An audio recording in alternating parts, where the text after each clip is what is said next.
The airlock hissed shut behind me, and through the small round window, I watched the ship lift into a sky the color of a bruise. I pounded on the metal until my hands ached. Nobody looked back. My name is Daniel Cole, and that was the last time I saw a friendly face for what turned out to be 412 days. The planet did not have a name that meant anything to me back then. The survey charts called it a Class 9 world, unfit for settlement, unfit for long-term study, unfit for anything except a warning label. My crewmates called it something else in their own language, a word that translated roughly to, the place we do not return to. I found that out later, from a source that still gives me chills to think about. They left me because of a policy. New species undergoing evaluation for Alliance membership were required to prove resilience. Somebody on that ship decided a solo drop on a hostile world would demonstrate whether humans could be trusted with a seat at the table. Nobody asked me if I agreed with the test. They just opened the hatch, gave me a cracked environment suit, a combat knife, and 48 hours of rations, and told me survival was the point. The gravity hit first. It sat on my chest like a stone the moment I stepped onto the ridge. The air outside my suit carried a chemical bite that would have scorched my lungs in minutes. Storms rolled across the horizon in walls of dust and static, and somewhere out there, things were already watching me. I found a cave before nightfall. That decision saved my life, though I did not know it yet. The predators here did not hunt like anything I had studied in training. They moved in coordinated packs, silent, patient, communicating through low-frequency calls that vibrated in my teeth before I ever heard them with my ears. The first pack found me on the 9th night. I remember the cold panic when 3 shapes circled the mouth of my cave, eyes catching the last light like polished glass. I had a knife. They had claws built for tearing through rock. I did the only thing that felt right in that frozen second. I did not run. I stood, plunged the knife into the dirt in front of me, and held my ground. They did not attack. They studied me instead, heads tilted, nostrils flaring, and after a long, unbearable minute, they melted back into the dark. I did not understand why until much later. On that world, running triggered the chase instinct. Standing still, showing no fear, was a language they respected. It was the language of something that refused to be prey. Weeks passed. I rationed water from a stream that ran silver with minerals, learned which plants pulsed with a faint light, and which ones would blister skin on contact. I built traps from scavenged metal. I lost 12 pounds in the first month, and nearly lost a hand to a burrowing creature with teeth like broken glass. Every day was a lesson written in near misses. The turning point came on day 81. I had wandered too far from my cave, chasing the sound of running water, when the Alpha found me. It was massive, twice my height at the shoulder, with a hide the color of scorched iron, and eyes that missed nothing. It did not charge. It walked toward me slowly, testing, the way a chess player tests an opponent's opening move. I had learned by then. I planted my feet. I did not blink. I let it come within arm's reach, close enough that I could feel the heat rolling off its body, and I held my breath and did not step back. It huffed once, a sound like a bellows, and turned away. That was the day the pack stopped treating me as prey and started treating me as something else, something that belonged. I began to understand their world in fragments. They hunted in rotating shifts, sharing kills according to a hierarchy I slowly learned to read in posture and sound. The young ones fought near the den entrance, while older members stood watch on high rocks.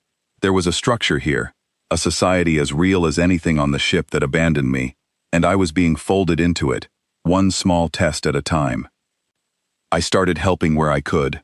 My suit had a weather sensor that still worked, and I used it to predict the dust storms before they hit, leading the pack to shelter hours ahead of danger. In return, they let me follow their hunts, and eventually, they let me share in what they caught. I built a fire pit near the den, something they had never seen before, and the young ones would gather at a careful distance, fascinated by the orange light. I gave them names, quietly, in my own head, because a person needs something familiar to hold on to when everything else has changed. The Alpha I called Vasker, for a mountain back home that always seemed unshakable. There was a smaller, quicker one, who reminded me of a hawk diving for a strike, and I called her Wren. Wren taught me how to track water beneath dry ground by watching where the ash-colored moss grew thickest. Vasker taught me patience, the kind that comes from watching a storm for 6 hours instead of running from it. Then came the day I lost one of them. A rival pack pushed into our territory during a season of scarce prey. The fight was brutal and fast, over before I could reach the ridge where it happened. When I got there, one of the younger pack members lay still on the stone, and Vasker stood over the body making a low, mourning call that I felt in my chest more than heard with my ears. I sat with them that night. Nobody spoke, because none of us needed to. Grief, it turns out, does not require a shared language. It only requires a shared heart. That was the night I stopped thinking of myself as a castaway and started thinking of myself as one of them. 412 days after the hatch closed on me, a ship broke through the storm layer above the ridge. I heard it before I saw it, the low thrum of engines fighting the planet's brutal winds. I stood on open ground, with Vasker at my left shoulder and Wren at my right. 3 more members of the pack fanned out behind us, like a formation on parade. The ship landed a careful distance away, kicking up a wall of dust. When the ramp lowered, I recognized the insignia. It was the same fleet that had left me behind, though I did not recognize the specific crew. They came down the ramp in full protective gear, scanners raised, clearly expecting to find nothing but bones. Instead, they found me standing tall, scarred, lean, and calm, flanked by 5 of the deadliest predators their own survey reports had rated as unsurvivable. Nobody moved for a long moment. I watched the fear ripple through their formation as their scanners screamed warnings about the creatures beside me, and I watched their confusion when the predators did nothing except watch, patient, disciplined, waiting on my next move. A woman near the front of the group, her name tag reading Commander Alira Voss, lowered her scanner slowly. "You should not be alive," she said, her voice caught somewhere between disbelief and something close to fear. "I was told the same thing," I said, "right before you left." I saw the recognition cross her face. She had not been on the ship that abandoned me, but she knew the mission record. Everyone in that fleet did. My name had likely become a case study, a cautionary tale about a policy that had gone too far. I did not raise my voice. I did not need to. I simply looked at Vasker and gave a small motion with my hand, one I had practiced 100 times in the quiet of the den. Vasker sat, immediate and total, a demonstration of trust and command that no scanner in their fleet could explain away. The silence that followed told me everything I needed to know about how this moment would be remembered. "You left one man on a world you called unsurvivable," I said. "You wanted proof that we could endure. Well, here is your proof. I did not just survive this place, I became part of it." Commander Voss took a careful step forward, studying the pack with new eyes, no longer predators on a threat assessment sheet, but something closer to equals standing beside me. "What do you want?" she asked.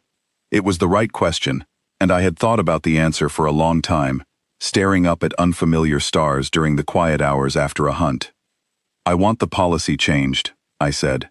"No one else gets left on a world like this to prove a point, and I want safe passage granted to this world, protected, not exploited. These are not monsters to be hunted for trophies.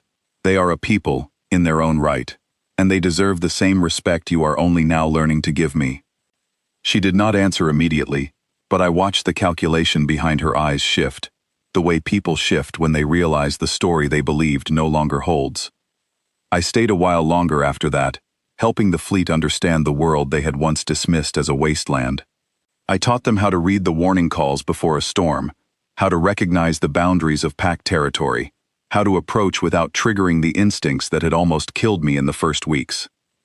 Slowly, carefully, a bridge started to form between 2 worlds that had never been meant to understand each other.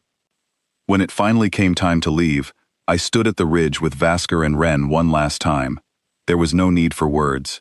I placed my palm against the cold iron-colored hide of the Alpha, and for a moment, the wind seemed to hold its breath along with me. I boarded the ship not as the man who had been discarded, but as something else entirely, someone shaped by a world that was supposed to end me, and instead remade me into something the fleet had never accounted for in any of their careful, cautious policies. They had wanted proof that humans could survive the worst the galaxy had to offer. I gave them more than survival. I gave them a reminder that even on a world built to kill, something patient enough, humble enough, and stubborn enough could still find a way to belong. And somewhere behind me, as the ship rose into the storm-colored sky, I swear I heard Vasker's call rolling across the ridge, low and steady, the sound of a promise that this was not truly goodbye.